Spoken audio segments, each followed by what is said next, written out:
वाळवणाच्या पदार्थामधला आपण अजून एक पदार्थ पाहणार तो म्हणजे साबुदाणा पापड. हे पापड बघा ना किती सुंदर दिसत आहेत. जेवढे दिसायला सुंदर आहेत तेवढेच बनवायलाही सोपे आहेत. एकदा बनवा, वर्ष 2 वर्षभर टिकवून ठेवू शकतात, जराही खराब होत नाही. ते एकदम परफेक्ट अशी मी तुम्हाला रेसिपी सांगितलेली आहे. आणि हे साबुदाणे आहेत, पापड जे आहेत ना तेलामध्ये तळल्यानंतर दुप्पट तिप्पट फुलतात. तर त्यासाठी ना एकदम परफेक्ट अशी मी तुम्हाला रेसिपी सांगितलेली आहे. एकदा नक्की बनवून पहा आणि मला सांगायचं आहे बरं का तुम्हाला ही रेसिपी कशी वाटली. जास्त वेळही लागत नाही बनवायला. एकटं जरी असलं ना तरी सहज बनवू शकता. कारण इतके हे सोपे साबुदाण्याचे पापड होतात. तर बघू शकता तेलामध्ये घातल्यानंतर कसे मस्त दुप्पट फुलतात आणि चवीलाही खूप भारी लागतात. मुलांना संध्याकाळच्या वेळी तुम्ही म्हणजे स्नॅक्स जो आपण बनवून देतो त्यावेळेस हे तुम्ही देऊ शकता. मुलंही आवडीने खातात कारण चवीला खरंच खूप भारी लागतं आणि एवढे दिसायला सुंदर असल्यामुळे मुलंही आवडीने खातात. आणि बघू शकता एकदम मस्त असे फुललेले हे पापड एकदम कुरकुरीत होतात आणि दुप्पट असे फुललेले आहेत. तर हे साबुदाणा पापड बनवण्यासाठी आपल्याला लागणारं साहित्य पाहूया. तर हे घरामधली जी एक वाटी असते ना त्याने आपण हे सर्व माप घ्यायचं आहे म्हणजे आपले पापड परफेक्ट होतील. तर इथे मी घेतलेले आहेत जे मध्यम साबुदाणे असतात ना ते मोठे घ्यायचे नाही जास्त. तर 2 वाट्या आपण इथे साबुदाणे घेतलेले आहेत. आता हे साबुदाणे आपण स्वच्छ 1-2 वेळा धुवून घेऊया. म्हणजे काय होतं यावरती जे स्टार्च वगैरे असतं ना ते निघून येत जातं आणि आपले साबुदाण्याचे पापड मस्त पांढरे शुभ्र होतात. तर हे बघा 2 वेळा धुवून घेतल्यानंतर आता यामध्ये पाणी घालायचं आहे.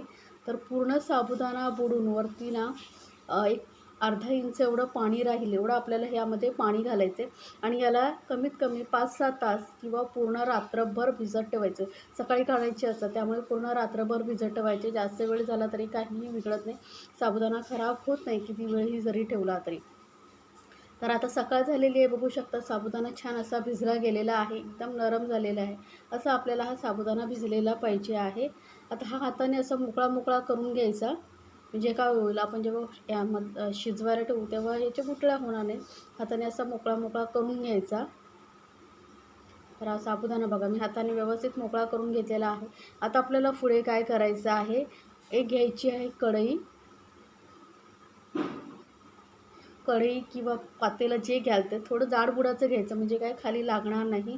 आणि यामध्ये आता घालायचं आहे पाणी. तर पाणी सर्वात महत्त्वाचं आहे. तर ज्या कपाने आपण साबुदाणे घेतले होते ना त्याच कपाने आपण पाणी घेणार आहोत.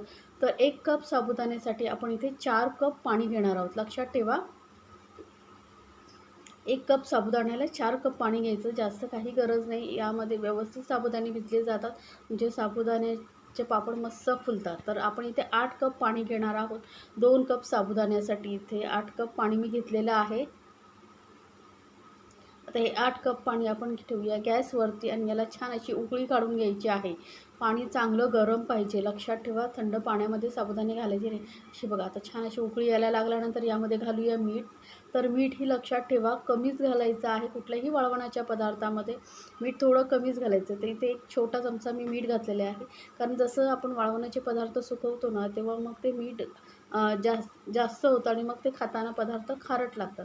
त्यामुळे थोडं कमीच घालायचं. हातावरती पाहिजे तर तुम्ही थोडंसं घेऊन टेस्ट करून बघू शकता. तुम्हाला जर असं वाटलं की कमी वाटेल तर थोडंसं घालायचं पण जास्त खारट करायचे नाही. आता हे सर्व साबुदाणे मी घालून घेतलेले आहे. गॅस मध्यमवरती केलेला आहे. मध्यमपेक्षा जास्त ठेवला थोडा तरी चालेल कारण साबुदाणे घातलेले आहेत ना मग पाण्याचं टेम्परेचर जे आहे कमी होतं. तर पाण्याला चांगली उकळी येईपर्यंत गॅस फास्ट ठेवायचा आणि उकळी आली की थोडं कमी करायचं. तर हे सतत मिक्स करत आपण हे बघा पाण्याला उकळी काढून घेतलेली आहे. छान अशी उकळी आलेली आहे.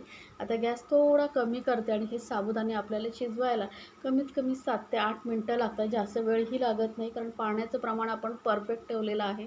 जास्त पाणी ठेवलं ना आता ते आटवायला खूप वेळ लागतो आणि गॅसही फुकट जातो. त्यामुळे 1 कपासाठी 4 कप साबुदाणे बस होतात.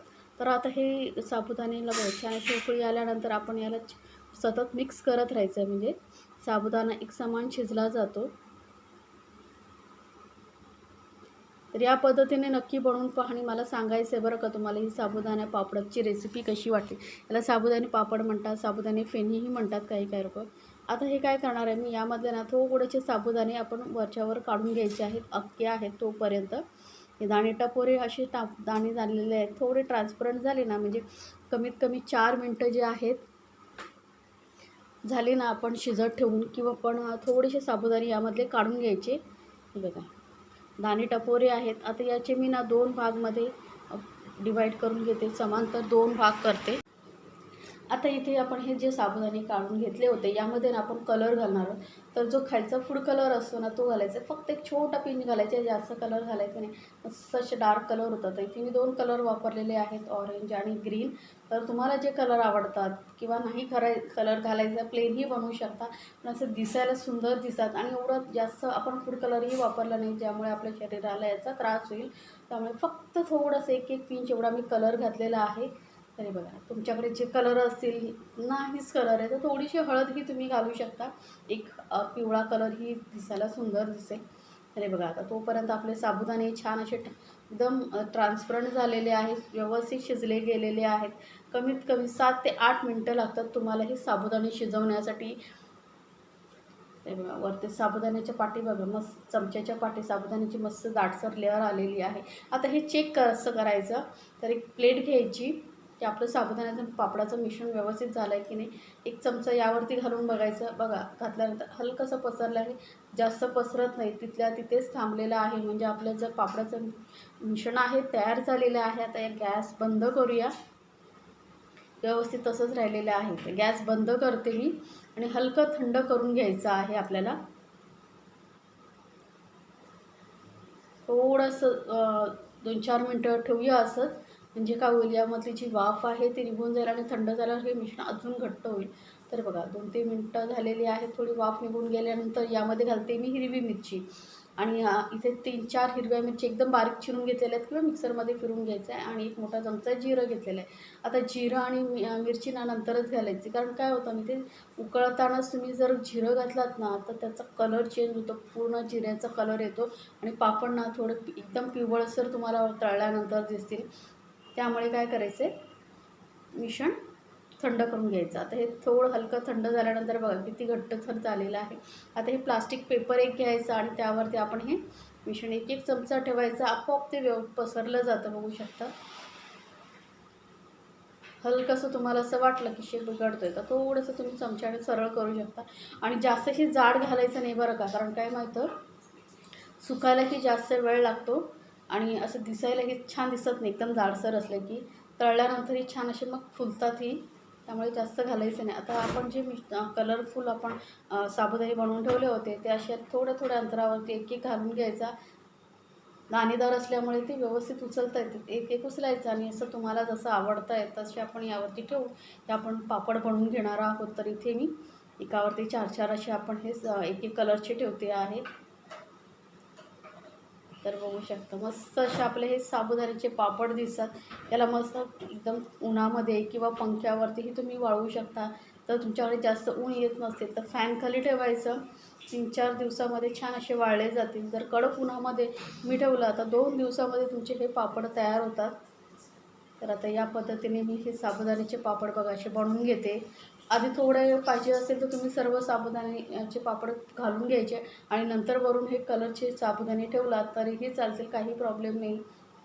किंवा तुमच्या मदतीला मुलं वगैरे असतील ना, तर मुलांना जरी सांगितलं ना हे असे असे थोडे थोडे टाका तरी मुलंही आवडीने करतात. कारण दिसायला एवढे सुंदर दिसत नाही पापड की मुलांनाही करताना गंमत वाटते. तरी बघा या पद्धतीने मी हे साबुदाण्याचे पापड हे बनवून घेते. तर हे आपले साबुदाण्याचे पापड मी सर्व घालून घेतलेले आहेत. मस्त असे आता ऊन येईल थोड्या वेळाने, त्या कडक उन्हामध्ये मी हे वाळवून घेणार आहे. किंवा फॅन खाली वाळवलात ना तरीही काही प्रॉब्लेम नाही. फक्त थोडा वेळ जास्त लागेल पण एकदम बेस्ट रिझल्ट मिळेल तुम्हाला. तर एकदा नक्की बनवा आणि मला सांगायचं बरं का तुम्हाला हे पापड कसे वाटले. तर हे बघा छान असे वाळवून घेतलेले आहेत मस्त. आणि हे साबुदाण्याचे पापड तुम्ही 2 वर्ष जरी ठेवलात ना तरी खराब होत नाही. तर इथे मी 2 कपाचं दाखवलं आहे, तुम्ही जास्त प्रमाणातही बनवू शकता. दिसायला किती सुंदर दिसत आहेत बघा.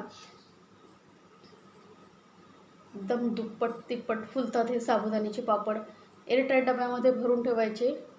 आता हे आपण तळून पाहूया. तरी बघा तेल चांगलं गरम करून घ्यायचं. तेल गरम झालं कीच पापड टाकायचे, म्हणजे काय होतं व्यवस्थित फुलले जातात. जर तेल कमी तापलेलं असेल ना तर थोडे फुलत नाही. त्यामुळे चांगलं कडकडीत तेल तापून घ्यायचं, गॅस कमी करायचा आणि मग त्यावरती हे पापड तळून घ्यायचे. तेलामध्ये टाकल्यानंतर काय करायचं, थोडे वाकडे होतात ना, ते चमच्याने वगैरे याला दाबून सरळ करायचं, म्हणजे पापड आपले एकदम सरळ होतात, वाकडे तिकडे होत नाहीत. तरी बघा दाबल्यानंतर गरम असतात ना, त्यामुळे ते लगेच सरळ होतात आणि मस्त असे फुलून येतात हे पापड. कलरफुल केल्यामुळे दिसायलाही किती सुंदर दिसत आहेत बघा.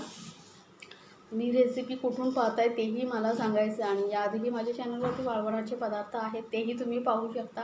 तर तेलात टाकताच हे मस्त असे दुप्पट तिप्पट फुलणारे साबुदाण्याचे पापड नक्की बनवा आणि मला सांगायचं आहे तुम्हाला ही रेसिपी कशी वाटली. प्रत्येक पापड असं छान असं फुलून येतं. यामध्ये आपल्याला पापडखार वगैरेही घालायची गरज पडत नाही.